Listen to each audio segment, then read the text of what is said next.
Hello, this is Lynn Fraser with the Radical Recovery Summit, presented by the Kiloby Center for Recovery. And I'm really happy to be here today with Scott Kiloby. We've done these interviews every year. I'm really interested to hear what you have to say this year in particular. I know you've had a rough time with chronic back pain, and you've been developing a lot of new, really effective ways to work with it. So why don't we start there, and just however you want to jump in, let's talk about chronic pain. Yeah, it's such a big topic. Just as soon as you bring it up, just like my mind goes, there's this, there's that, there's that. I think I should start a little bit from the beginning. I don't want to tell the entire story of the pain, but I think people should have a context for what work I'm doing with it. And I've had an injury in my spine since I was 20. Um, this injury really didn't affect me until about 2.5 years ago, and it just started to get worse and worse, and kind of came on really suddenly, frankly, and just amped up from, I think it was level 2 pain or level 1 most of the 20 years, 30 years actually. And then it just started amping up to 5, 6, 7 if I were to quantify it. Um, so it was a struggle from the beginning because I'm in recovery, and it's not like I'm going to just naturally go use heroin or painkillers and just numb out completely. Right. So, it was a struggle in the beginning of how to deal with this. And first of all, when it got really bad, I went to the emergency room. I went to the emergency room about 2 or 3 times. I can't remember, maybe 3 times. Um, that was when it was just so. It's not just back pain; it's nerve pain emanating from like T11 and 12. So it's not just like muscular, skeletal pain that people feel I have that or have had that. There's a nerve pain element that's incredibly uncomfortable, and it radiates nerve pain through my body when it amps up. So every time I went to the emergency room, it was really high level nerve pain. And then usually it would die down. They would give me Toradol or something. And then go ahead. I was just going to say, can you explain the difference between nerve pain? Is nerve pain kind of like when you have a toothache? Yeah, it's kind of like that. Well, the best way I describe it for me, I mean, everybody has different nerve pain. Some people have sciatica or something. Um, but I didn't have that or shooting pain. It's like it's kind of like a toothache, but not as acute as that. It's not like where you're It's dimmed down a little bit and constant. So it's a nerve pain that's constant. If it was at that level, I've had it at that level. In fact, about a month ago, or more than a month ago, I was sitting right over in this couch and had an acute episode where it was like a nerve, like a tooth, and it Mhm. was right in the middle of my spine. And there was nothing that I could do. We were stuck on a mountain in a blizzard, and I just sat through it. I mean, I even have Xanax if I need it, and I just didn't take it even then, and just sat with it. It was incredibly painful. It's like a live wire in the middle of your back, like a Mhm. wire that's just shooting energy out, radiating energy out throughout your whole body. Couldn't move. There have been times, Lynn, when I literally cannot move, cannot talk, cannot reach for anything. It's just such intense pain. I remember standing right here in this RV and calling for my partner because I Right. couldn't do anything, and I was just yelling for help. Those are the worst times. Mainly, it's just been a chronic pain, Mhm. steady chronic pain. So I can tell the story that when I had surgery on it, which was not really very successful, took painkillers for a while, for a week, I think. And a lot of times just resting with it. And then when it would get really bad, I would took Xanax for a while. There was a period where I took that. There's a period where I took some ketamine for a while.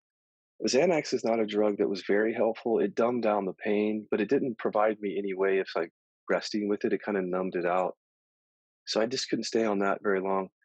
And then the ketamine was good because it didn't numb it out. It brought my awareness to it and it kind of slowed things down. But there are side effects with that drug, so that I left that alone.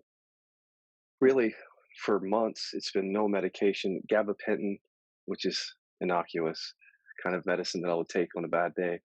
I'll tell you what's helped more than anything else is just presence and inquiry. And that's where we're getting to this because in the beginning, I was a little bit fixated on healing it in the beginning. And I had to work through that story because it had this sort of intensity to it. And I had to just drop back into presence much more with it.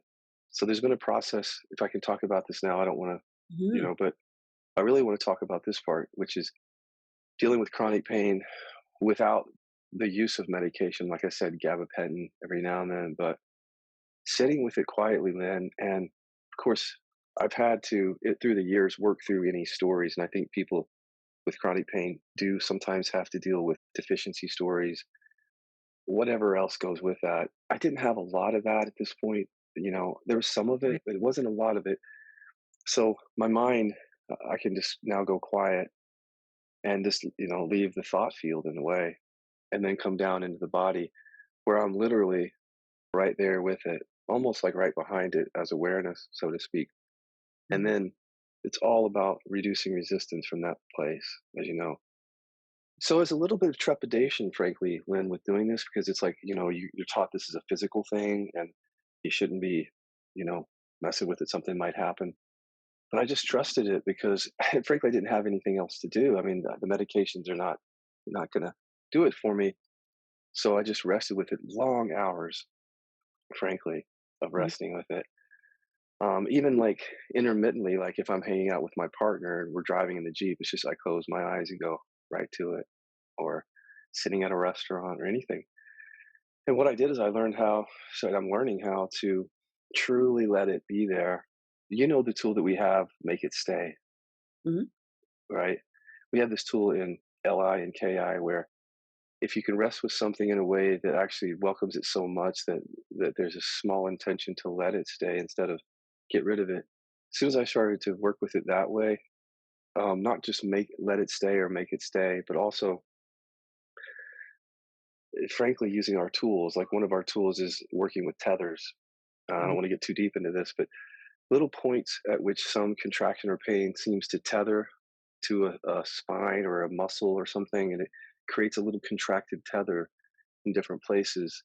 But if I can have people visualize this, it's just like a boat that's on a harbor or tied to the dock in several places, tethered to the dock. So with the making it stay, like coming in with the intention, just can I allow this so much that I want it here? And then also working with the tethers, like tracing with my awareness around the tethers, and then they loosen up. I've literally watched this pain within my internal awareness go from what I would say is like a coat hanger that's bent in weird ways, thriving in my very uncomfortable, moving from T11 and 12 up through the cervical area and actually into my face and nose at times. It migrated a fairly good sized structure, weird in my body. Now that thing is reduced to something like this, very small, Mm. Mhm. just from resting and being with it. It just over time, it just sort of gradually dissolves. And I guess some of the identification with it dissolves and it gets lighter and lighter. And in the last week and a half, it's actually been blissful at times, just like very positive, like blissful energy in that area, which usually tells me from our work, like when we work with contractions, that when there's a positive charge to it, that it's something's moving. That's what I've been, know from the past. And so when I work with clients and they get a blissful feeling, they like to stay there in that blissful feeling. Right. But I tell them, hey, that's going to be temporary too, probably Mhm. just changing. But it's nice when it's there after 2.5 years of pain. It is. It is. Yeah. Yeah. Who So knows what tomorrow brings? I can't say, oh, it's going to go away. We can't predict. Just mm, here with it now, reporting what has right, happened. right. So one of the things that I would think would be quite common for people who have chronic pain, and especially really severe pain like that, it goes up and down in intensity most likely for people. But Mhm. what kind of stories I know you work with people with pain as well. So you said you had some story, but you're kind of a little bit different in terms of you work really deeply with your mind and your thoughts. You're not hooked on stories so much. That's But what right. kind of stories are there? Like, why me? Is it ever going to end? That kind of thing? hmm I've worked with a lot of people with pain, even through the years before I had this really serious pain. And a lot of times it's things like, I'm broken. There's something wrong with me. This is always going to be here. I can't work. And that a little bit of that came up for me. And the most intense parts is like, how am I going to work? Mm, I'm working to support myself and helping with everything. So that came up. But that's what comes up. People deficiency stories, sometimes shame. There's sometimes there's shame with that. mhm, People don't want to let other people know how they're actually feeling. And as you know, I've put it on video and let the whole world know at different yes. times. Um, so the shame wasn't strong for me, but deficiency stories are there. why me, future thinking. A lot of Mm, that comes up for people. Um, but for me, yeah, there wasn't a whole lot. But that's what we have to work with often first is those stories of the mind, because those stories keep us from being able to come down and feel. They're just we keep our attention there. So I feel like we have sometimes have to work with those first. right. So one of the wonderful things that you did recently was to put together a series of videos on the Kiloby inquiries and how people can work with thoughts and energy and tethering and all of those things. So people who are watching the Radical Recovery Summit will get a free access to that. So That's thank you, great. thank you Thank for you. Yeah. that. So just maybe though, for people that might not have a chance to get into that or haven't yet, can you just say a few ways that people might work with those kinds of thoughts? Because that's really persistent and it's hard to argue when you have a thought like I'm broken or this is always going to be this Mhm. way. That's the evidence. How would you suggest people might work? Um, you know, it's challenging because if you've never done this, it depends on how much someone has been immersed in like meditation or inquiry to begin with. Because if I'm talking to someone here in the audience who already has that in their experience where they know how to witness thoughts in meditation or they've done some inquiry, that's one thing. If someone's totally new to it, I would probably have a different conversation with them or to them. But for those out there who are already in presence practices and doing some inquiry, just if you kind of follow along with me, if you just feel down into the pain, wherever that is, and just ask, what is this? A simple question. What does this mean about me? And then that evokes the mind's response. So sitting quietly, you just watch. And what I tell people is just be very deliberate. There's no reason to rush through or think through a bunch of stuff immediately. It's all going to come up. If you just rest with the first thing that comes up, what does this mean about me? I'll go from my own experience. I'm not going to be able to work. Comes up, doesn't come up now, but it did. So I just be with that, and you can see that some people can see thoughts. They see them, you can put them up spelled out in your awareness or they hear them. Either way, the key here is that you're not analyzing, you're not engaging in the content, you're just resting with it, seeing it or hearing it. And what I think people need to do in order to gain confidence in this is see that when they rest with it and they're really with it for a while, very quietly, normally it'll fall away. And if it doesn't, that's fine. You could just do a little bit of tapping. Just shift your focus to the tapping. Notice that sound and sensation of the tapping. And that's what you can do when the thought feels really sticky, especially if you're just starting out. That shifting focus from the thought to the tapping helps you kind of unhook from that and then allows the next thing to come through. So, what I'm noticing with this work is and I think we've noticed it through the years, is when you say something like, what does this mean about me? It's not just one thought. It's usually like, you can hear people saying it. They'll say, like, I'm broken. I'm never going to work. Um, this is stuck. This isn't going to work. Mhm. Um, I'm whatever. Series of thoughts, like a set of files in a program. And if you're really quiet and restful, you can witness through each one of those one at a time, just seeing them quietly and then watching them go. And then it gets a little bit. If you watch that, even if or you tap, it gets quieter in the mind. But be careful because there's stuff there. You just go back down and feel and say again, what does this mean about me? And then you'll see some more stuff, other layers. If you do it several times, I say do it several times every day for a while, just Mhm. working on that level with one simple inquiry like that.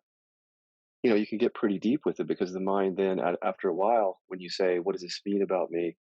You get a quieter mind. There's not much coming up then. Right. But you have to work with that for a while for that to happen. So that's one thing is just asking, what does this mean about me? We really call it a boomerang, as you know. It's like a boomerang is something that we're projecting out onto something or projecting here onto a pain, and we're getting our identity out of it. And that's why we say, what does this mean about me? Is it pulls up those identity thoughts like I this, I that. And when those identity thoughts relax, um, I think it's easier than to come down into the pain and do a little bit more somatic work with it there. But again, Mhm. it takes a while. I just ran through it quickly, but Mhm. it's a process often Right. for people. So, what about someone who says, "Okay, so I'll do that, and my mind won't be as busy around it, but I have something wrong in my body. Yes. What do we do with that? So it gets even more subtle because as the mind quiets, you can go into literally with my spine pain, it has felt in the quietest moments like like it's right here in front of me. And then here's what I say: go to the doctor if you have to. Number one, because Mhm, look, some pain is there to signal an issue that can only be solved with surgery or something. I mean, I don't want to. Inquiry is not the answer to everything for sure, and I don't want people to bypass anything based on what I'm saying. Go to the doctor if you need to, or whatever you need to take aspirin or whatever to get through a moment. But when you can, if you come down, there's all sorts of little subtle stories that we've picked up. Just the idea there's something wrong with me, like there's something wrong in my body. Just being able to still go to the doctor. I'm not saying inquire this mhm, away and avoid. I'm just saying for your own peace and well-being, when you're down in there, continue asking that question: what does this mean about me? Because then it gets down to what we've learned from science. Like we've been told that this is your spine, it's broken, you have spinal stenosis, you're always going to have spinal stenosis, there's nothing you can do about it. There's that paradigm there, which, although helpful, thank you, doctor, creates the more stories around it. And so I've had to work through the whole Western medicine story as I've gone down there because the Western medicine story tells me this is a physical problem and only you can only solve it through the doctor, which sometimes you can, mhm, obviously, and sometimes you can't. But for me, knowing that I don't really have any routes in Western medicine, I don't take the medication except for gabapentin. I don't want that medication. That's the only reason that was useful to me. Their treatments didn't help. Their surgeries didn't help. And now they're telling me there's really not much they can do except for like a spinal cord stimulator. So I don't have that route. Like for people who have that route, that's great. If you have, could be cancer. I had cancer. Thank God I went to the doctor and didn't right, inquire that away. And that's why I say that. But right now, I don't have any other than posture, exercise, movement. Inquiry has really been the most helpful thing. But yeah, getting down to the somatic piece, I'll just tell you that I've seen just the stories like this is your spine is broken, there's something wrong. Um, all the things we learn about our bodies are there, whether we learn them from the doctors or we learn them in school or whatever, and it's part of the programming. So I fished out all of that, until it was just a quiet sensation, uncomfortable, but no thoughts on it. I would ask, "What is this?" And it would be nothing. You know, maybe just the word spine, very light at the end would come up. It's a spine. Okay, thanks for the information. It's a spine. Okay, now that word is gone, and then that's where the real somatic work started. When there was just nothing. I was in no thought land at that point. And then from there is when I worked with the resistance and it started to dissolve. And a lot of it, Lynn, too, is not just that it's dissolving, it's that the way that I'm relating to it is better. Like, being with it restfully. And that's challenging when you have a nerve pain in the middle of the back, you know. But mhm, it took a while just to reorient myself, so to speak, or reorient awareness to it, to be able just to be with it, even when it's bad, but also to inquire into it and rest with it and use mhm. our tools with it. Yeah. I think most people could probably relate to if I tighten up against something, it is more painful. If we're Yes. clenching our teeth eventually hurt. If our Yeah. shoulders are up around our ears, Yes. it hurt, Yes. right? Yeah. So that unlinking the thoughts that cause all of that tension has to help.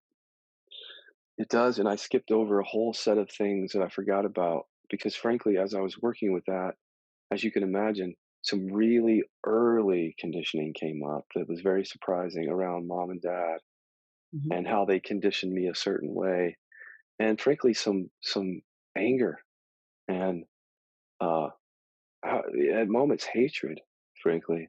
And I mm, knew to trust that. I knew it was part of the process. I didn't like freak out like, oh my God. No, I thought this is good. I'm tapping into something. That was one thing that came up. And the thing is, I had great parents, frankly. But it mhm, was just like when you're conditioned a certain way, and I'll just tell you this is my parents did everything for me. Okay. They took care of things for me. Now that's great when you're a kid, but when you're an adult, it doesn't work out so well, right? You have to learn how to do those things. So what came up was an anger towards them that was very deep.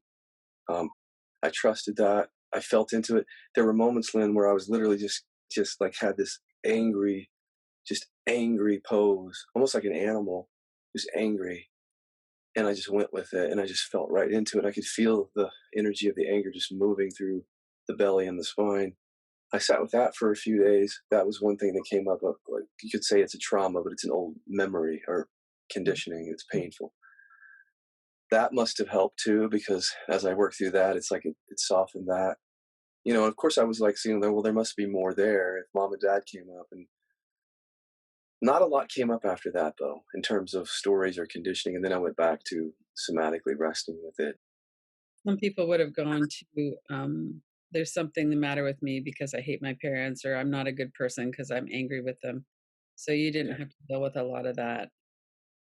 I didn't, because like I said, I trusted what was coming up. And because we've done so much work here, all of us, and I've done so much work with people and myself, when an emotion comes up, I'm like, yes, that's great.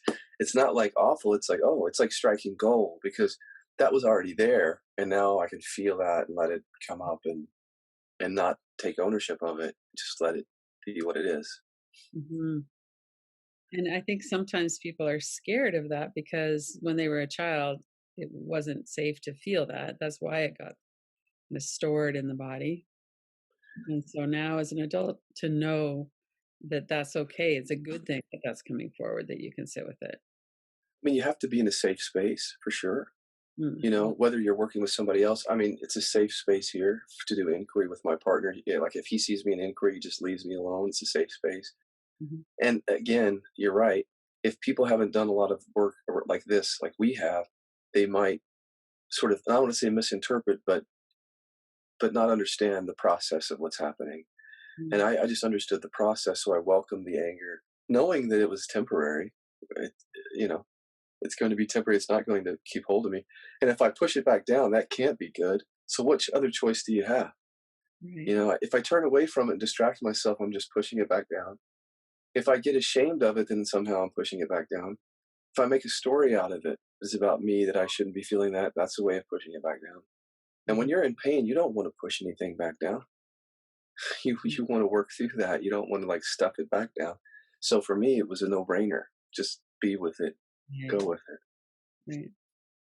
So if we bring in some of the understanding of the nervous system where we feel overwhelmed and pain must feel like a threat Mm, and a life threat at times, I'm yeah. sure, the level of Oh pain yeah. that you were in and that people are. So when we're threatened, people usually go into a fight or flight response or into immobilization. Is that something that you were working with as well?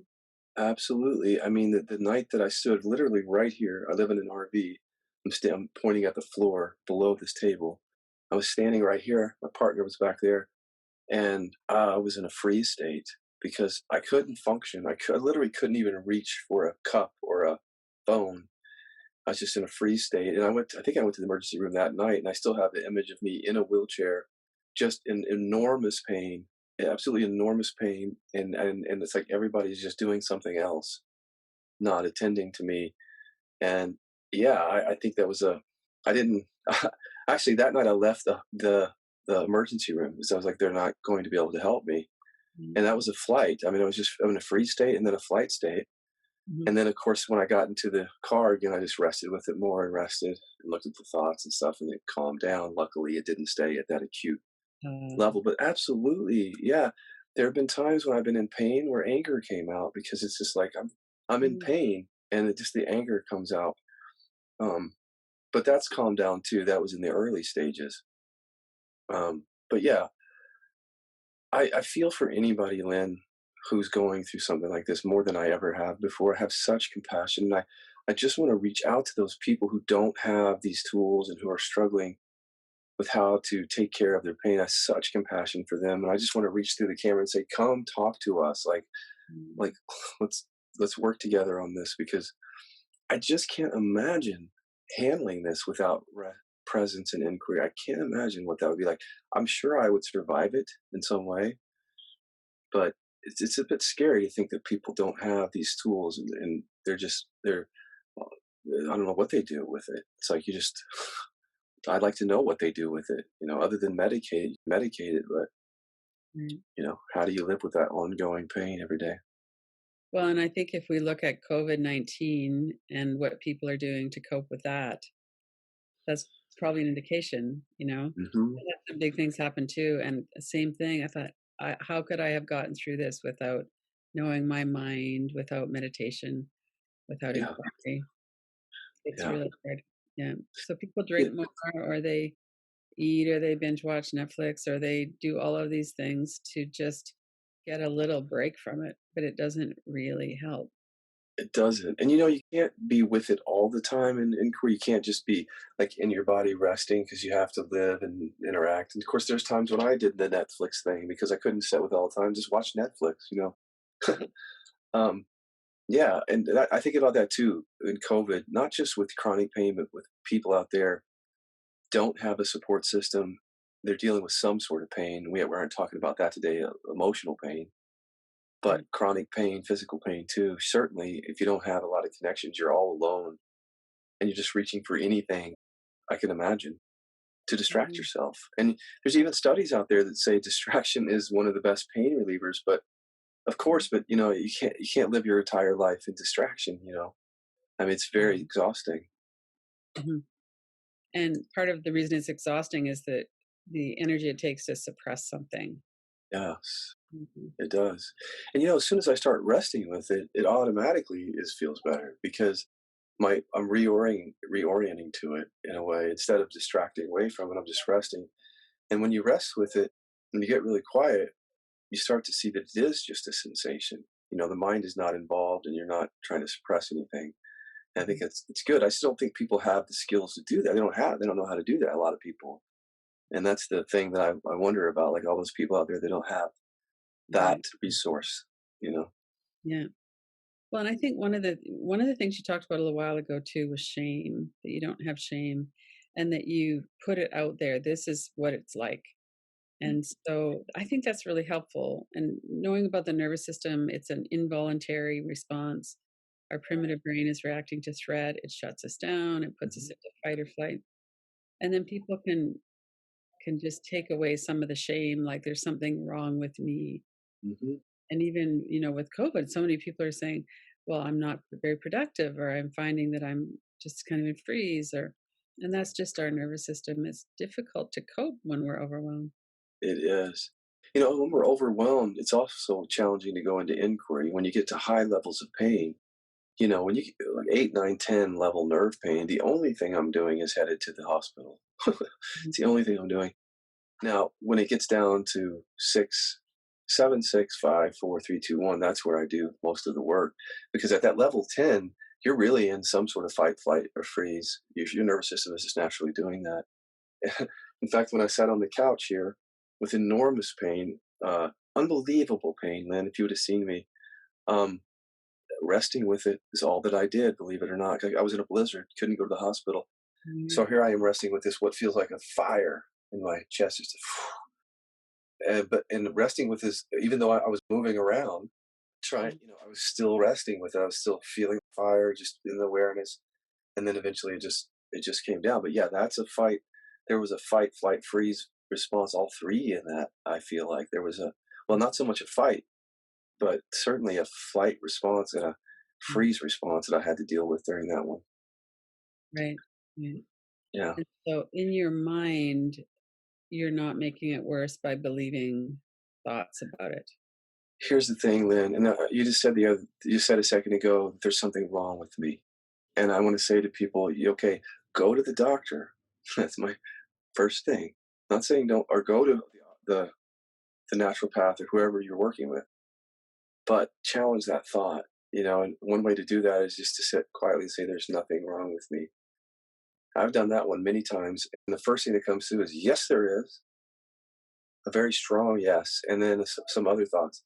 But if I just listen to the yes from awareness, just hear it come through with all of its momentum several times, and then it'll show me thoughts. It'll say, "There's something wrong with your spine. It's broken. You got to do something." And then as those thoughts quiet, that's easier to deal with that. I mean, it's a challenge to deal with pain and painful thoughts. Right. It's a challenge. But can I just deal with pain without the painful thoughts? Yeah. Right? Yeah. That's easier. And then the painful thoughts also cause more contraction in your body, which then makes the pain worse. It does because you can talk about it in terms of tension or resistance or stress. Science calls it says stress exacerbates pain. Been researching that a lot. Mhm. Now, what is stress? From awareness, what is stress? It's of course the nervous system responding naturally the way that it does, but it's also stories like there's something wrong with me.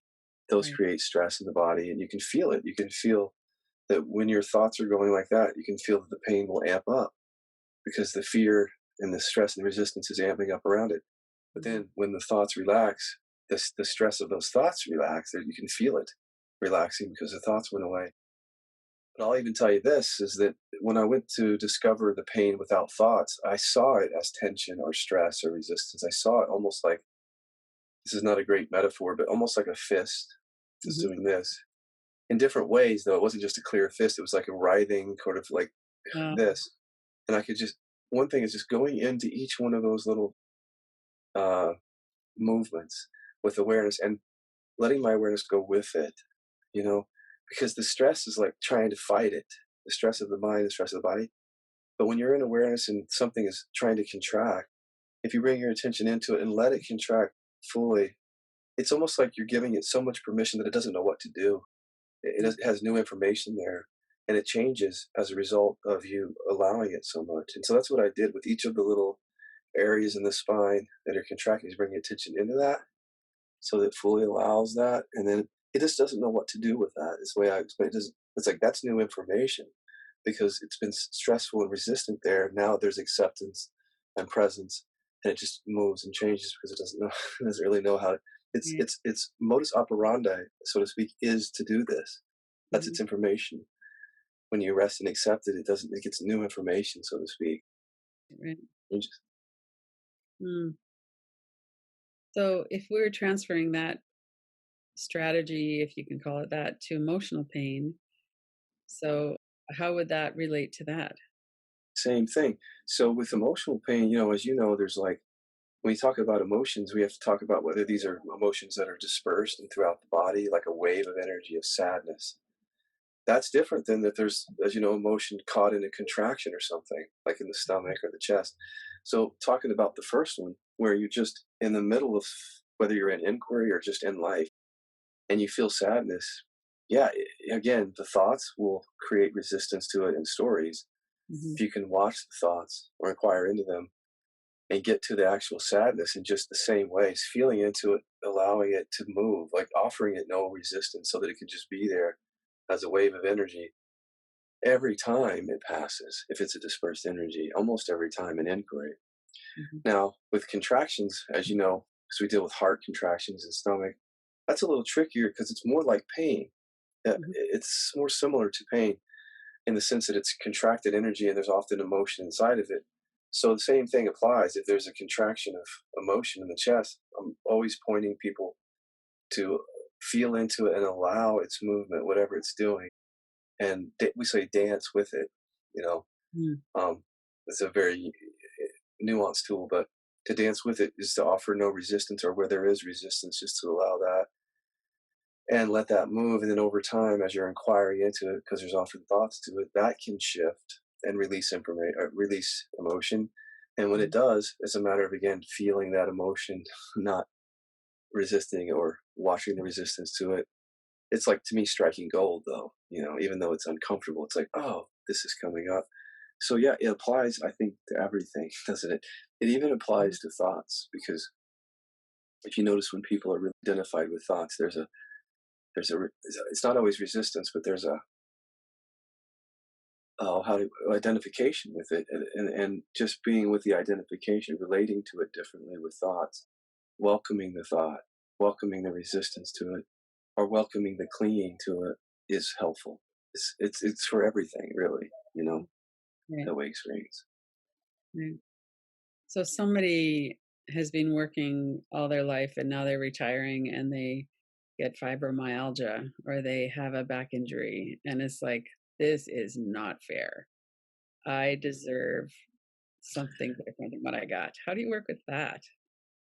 First there has to be an openness, right? Because if someone is really anchored or hunkered down with those viewpoints, they might not even be open to questioning those thoughts and dealing with Mhm. the pain. But if people are open, and a lot of times I think it's like anything, you have to suffer enough to become open to inquiry, especially if you've already gone to Western medicine and they're not solving the problem, then there's often a readiness at that point. But what I found through the years just recently is a lot of people, when they have the onset of pain, immediately the first thing they do is they go to the doctor looking for the answer. And I've had a couple of people do that. And so just let them do that because they may need surgery, may need something. But at some point, they become ready to look Mhm. at their thoughts around it. And when they do, I would invite them to look at some of those thoughts, the thoughts that are stressing them out about the situation first. Start there, and then slowly move into the body and work with the resistance at that level. But it comes back, as you know, to readiness. Like you can't push this work on anyone, right? It just is something that you cannot proselytize. So they have to be ready because we are the best facilitators when we don't even have an agenda for other people. As you know, we're Mhm. here, but we're not pressuring anyone to do this work, and that's what I think creates the open invitation because we're just saying this is here, and I'm sharing about it. I'm sharing about it right now. I don't have to go out and try to get people to do this. All I have to do is share my own experience and say, look, I've been through this, and this is how I dealt with it. And then people hear that, I think, and they say, okay, maybe maybe there's something here that I should look at. And they Mhm. start getting ready. Mhm. And maybe there's a possibility that it's not gonna be like this forever, that maybe it could change or get better. Because I think we need Yes, role models kind of people who someone who has a clear mind, who can witness things, who can be in their body. I think that's yes. encouraging for people. It is. And I hope to do some groups for chronic pain. Like, again, a lot of compassion for people, Mhm. of any people suffering, but really the ones with chronic pain because I've been through it. And I want to say, hey, let's get together. Let's talk about this. There are ways to deal with this that don't involve swallowing a bunch of pills all the time or Mhm. distracting yourself or eating your refrigerator until it's gone or watching Netflix for 3 days in a row. There's other ways to deal with it. So I'm happy to get out there now that I feel better. I didn't feel like doing that during all that time. But Yeah. now that it's kind of changing and shifting, and I can see, it's like with anything, Lynn, I can see the value of our work sometimes only after I've gotten through something. Because in the middle of it, you're just looking, and it's painful, and you keep looking. And then you get on the other side of that, and you realize all that looking was super helpful, actually. But in the time I was doing it, so now I know where to go. I have a little map that I've worked out for myself, and I can help other people. And I want to because I feel better. Right. I'm really, really excited about that, actually. So what's coming up for the future for you, do you think? Uh, Now that I feel better, because it's all about that, right? I always say, I mean, you got to have your health. I mean, your health gets in uh, the way. Um, I feel like the future is wide open for me. The world is changing. I don't know if this is a long term change or we're just dealing with 2020, but I mm, think that the work that we do, you and I, it has a lot of value in the world as it changes. COVID may go away through the vaccine at some point, but we certainly still have a lot of issues to deal with, like mm, climate change, civil unrest. There's just tons of issue. Healthcare, chronic pain, depression, addiction. It's all out there. And when COVID goes away, that those things are not necessarily going to go away because they were there before. So I mm, see this work as when we get the word out is helping more people. It's just we've now 50, almost 15 years of experience with working with people with these inquiries, and that feels really good to have under our belt to go out and share this work with people. So I feel like the sky's the limit. We're building the Kiloby inquiries, as you know. We're trying to get that going. You're doing wonderful work on your own, helping people every day. That's what I plan to do is find different ways to help, just to reach out and say, hey, there's mm. another way, Right, yeah, right? exactly, yeah. So one of the things that we know a lot about is how the mind works and how the nervous system works. And from awareness, maybe you could touch into that a little bit.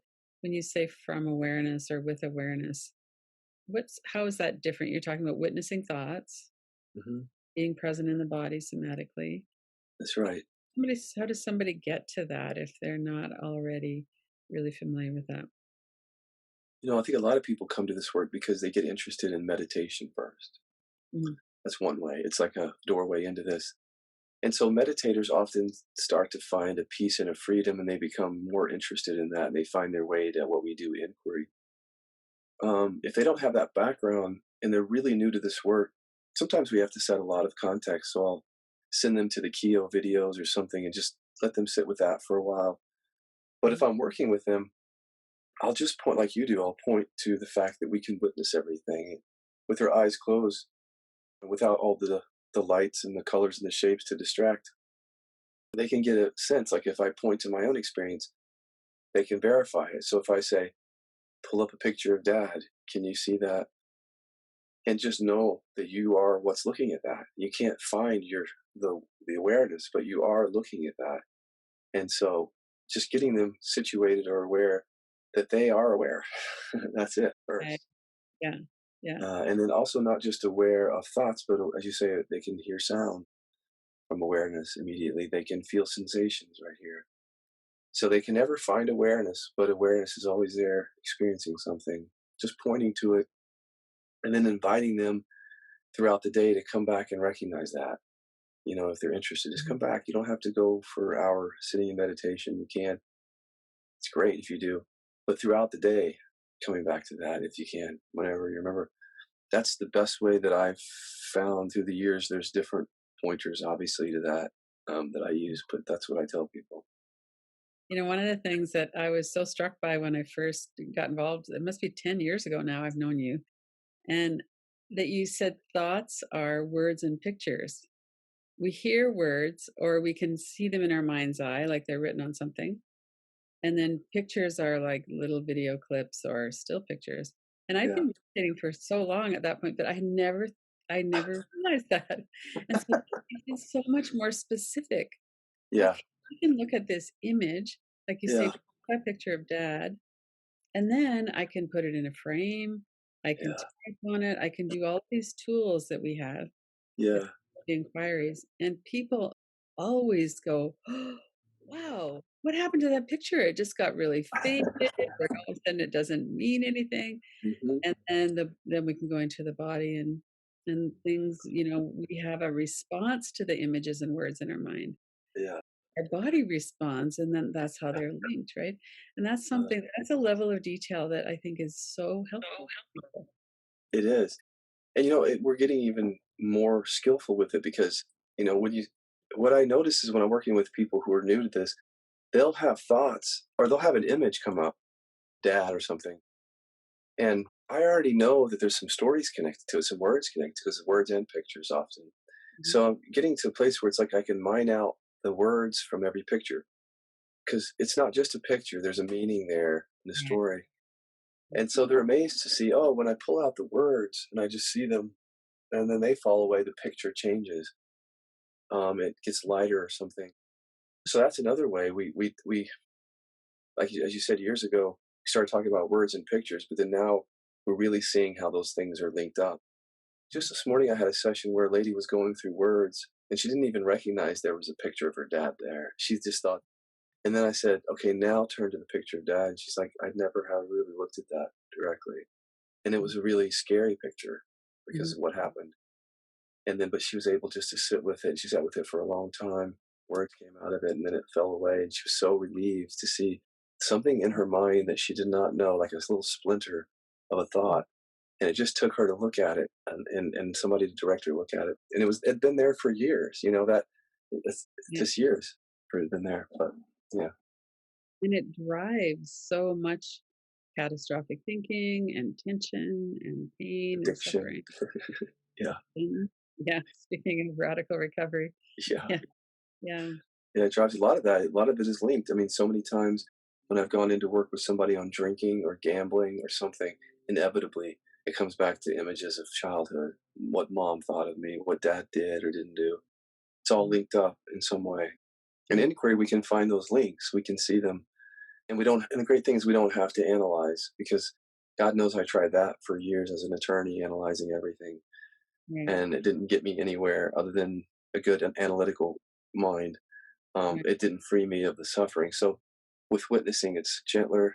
You're not trying to change anything, letting things be seen, and that's it.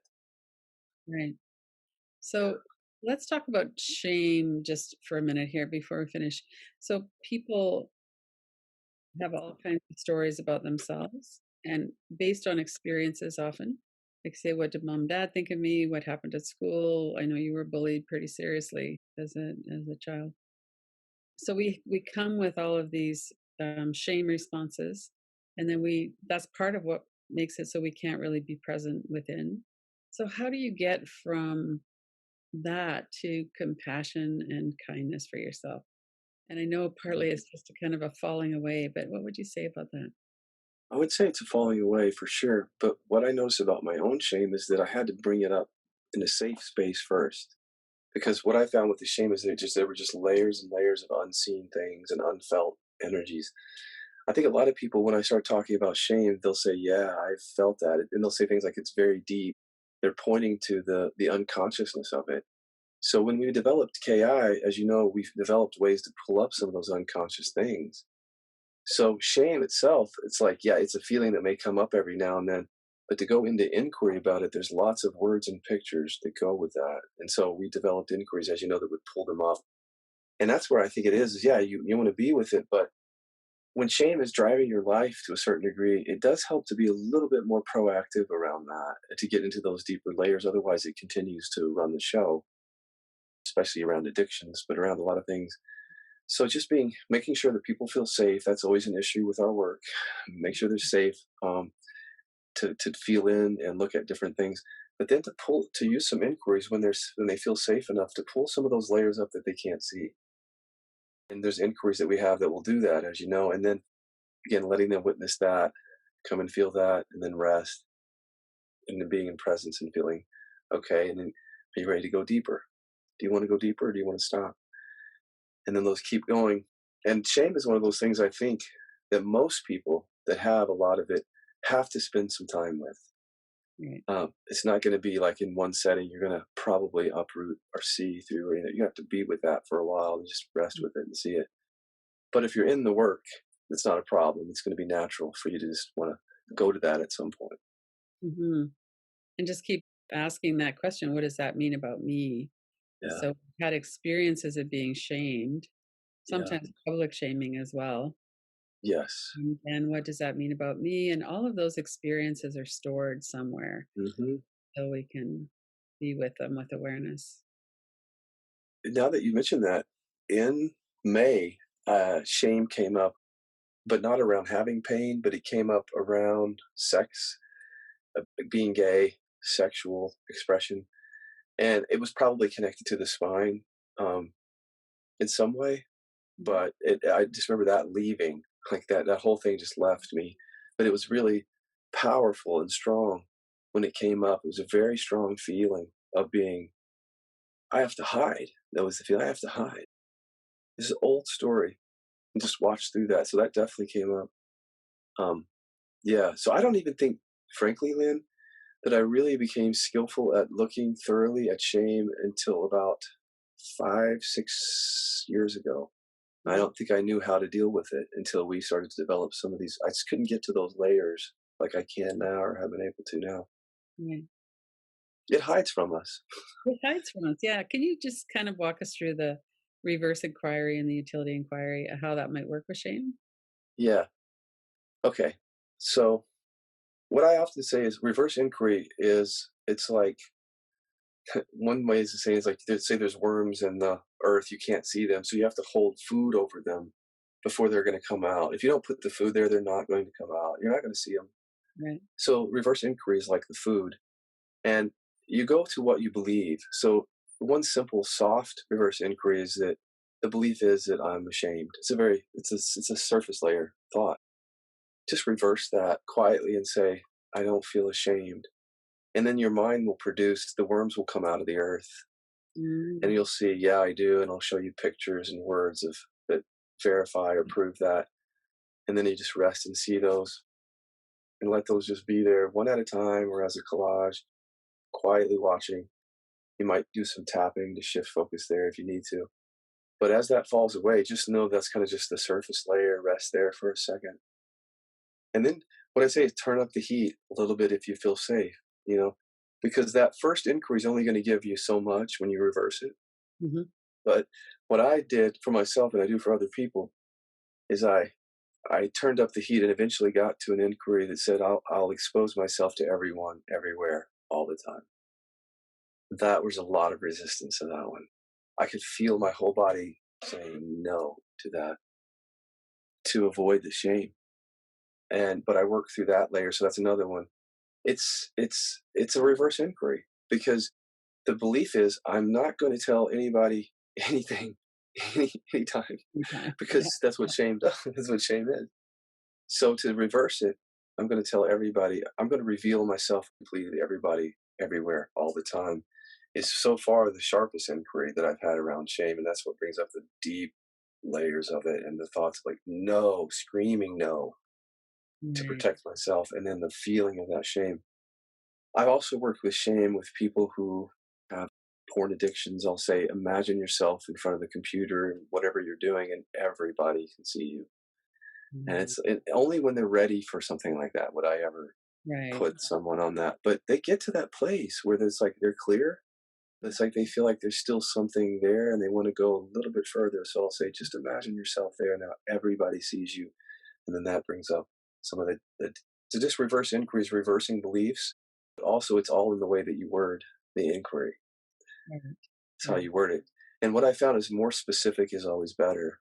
You know, so if I say, I'm not ashamed, that's very general. It Right. doesn't, right? But if I say, I'm not ashamed about um, my drinking, Hmm. oh, that's different because that pulls up mom and the people that might be involved in that. Or again, saying, I can expose myself to everyone, everywhere, all the time is very specific. It's Right. not general Right. and it brings up more.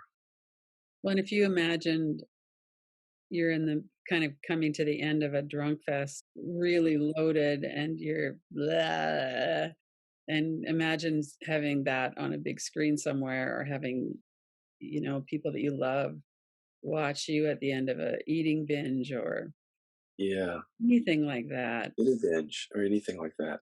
Yeah. Yes. Did you have a question in that? Or yeah, Oh, just a comment that when you said that, I thought, yeah, I can imagine the shame. And we don't have to really imagine it either, because we've all seen that look on people's faces before. yeah, You know what it judgments and feels like. Yeah. yeah. Yeah. Well, often I'll work with people what I call aftermath inquiries. Like they'll come to me and say, well, I was on the computer for 8 hours last night watching this, or I went and binged and ate like all kinds of bad food yesterday, and now I'm having a session. So now we're dealing with the aftermath, which is the deficiency stories. There's something wrong with me. I'm awful. I can't believe I did it. I'm bad. I'm wrong. And then the shame. We work with the shame. I'm ashamed of this, and I don't want anybody to know. Working with that and actually helps people in the aftermath because otherwise I think that the aftermath is part of the preoccupation with addiction. We talk about preoccupation and I don't think science has gotten really very deep into that subject, but I think that we can because we now know that the preoccupation, like before you use or before you binge, is not just the preoccupation to use, but also a preoccupation to not, like judging the thing. Both Mhm. sides of that coin create a preoccupation in the mind. And then there's the using, and then there's the aftermath, which plays into the preoccupation because the deficiency stories come up like, there's something wrong with me. I'm bad. I'm wrong. Preoccupation in the mind with Mm. that. So what we work with a lot, as you know, is preoccupation. Science even says it's one of the main characteristics of addiction.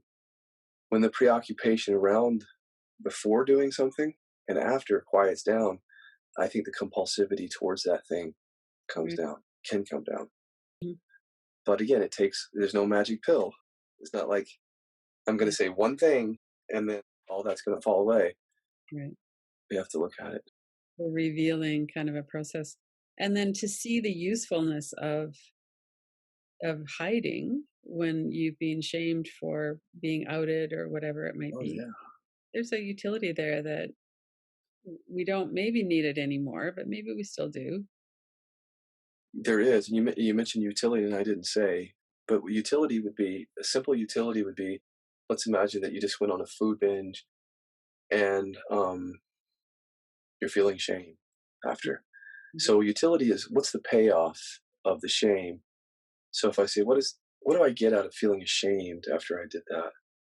And that's where it comes up. Well, I have to hide, something like that. Or what's the utility? What's the utility of being ashamed afterwards? If you sit quietly, what's the payoff?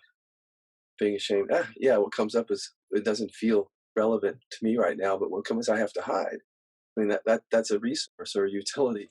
And what I tell people is, yes, you do have to hide in certain situations, unless you want to be judged and shamed because of the consciousness of the other individual.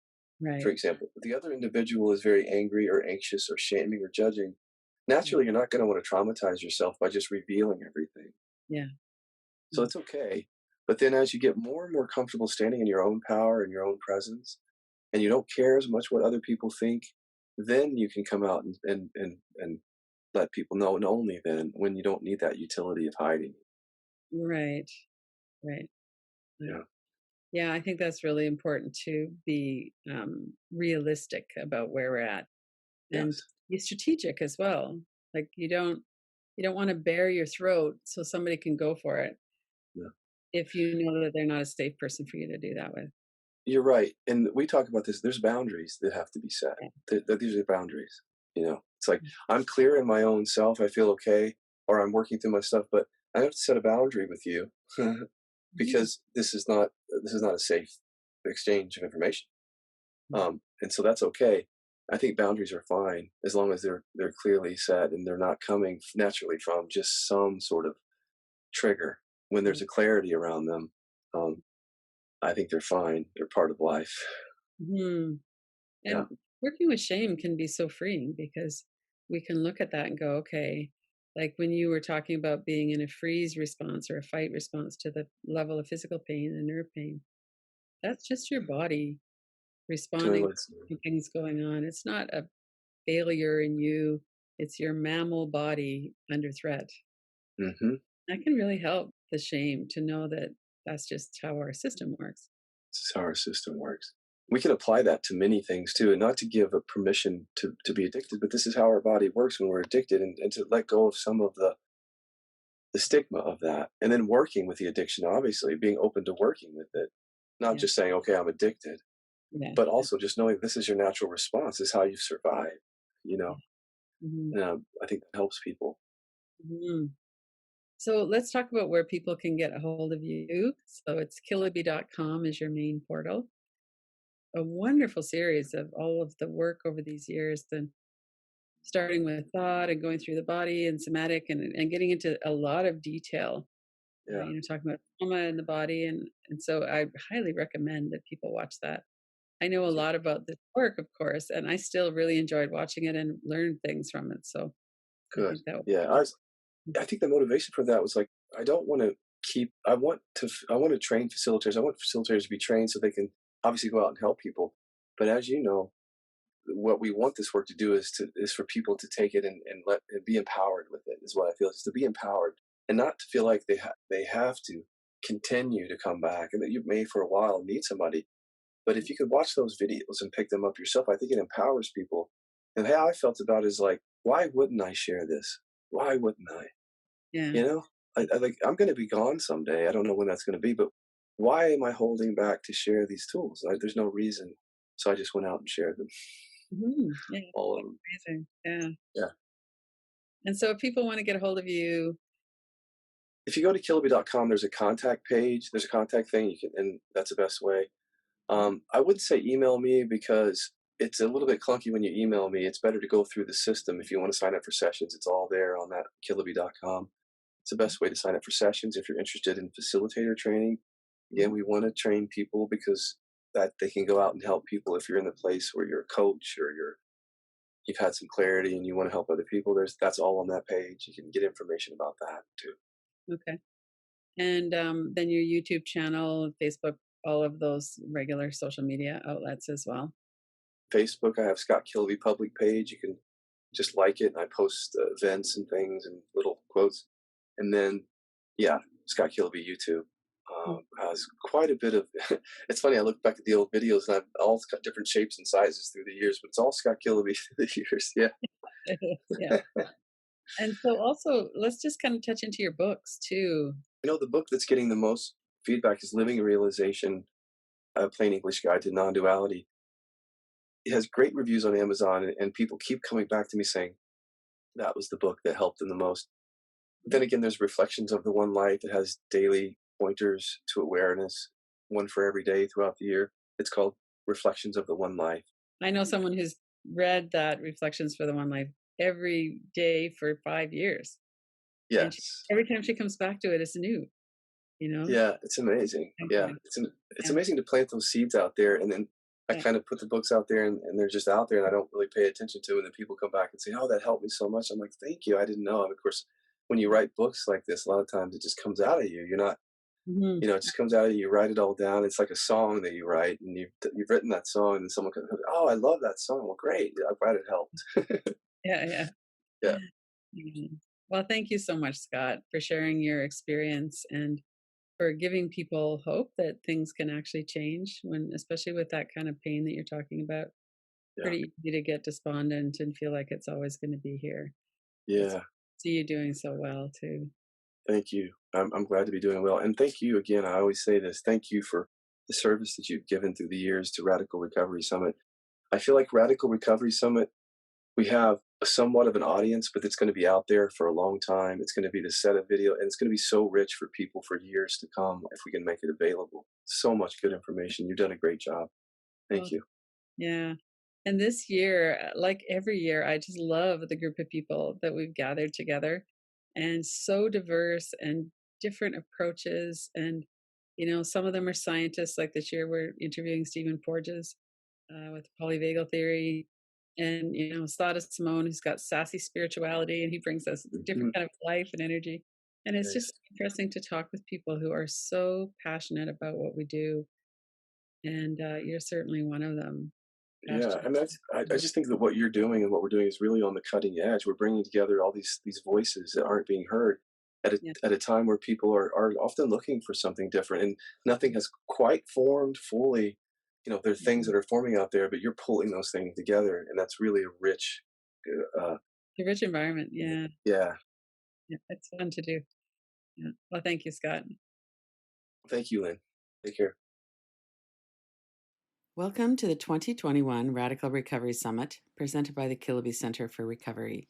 This is Lynn Fraser, your moderator. This year, our theme is Feel It, Heal It, a new paradigm of recovery, featuring a diverse group of thought leaders and innovators, people who are working on the ground in the new field of addiction recovery. Go to radicalrecoverysummit.com to sign up and watch free.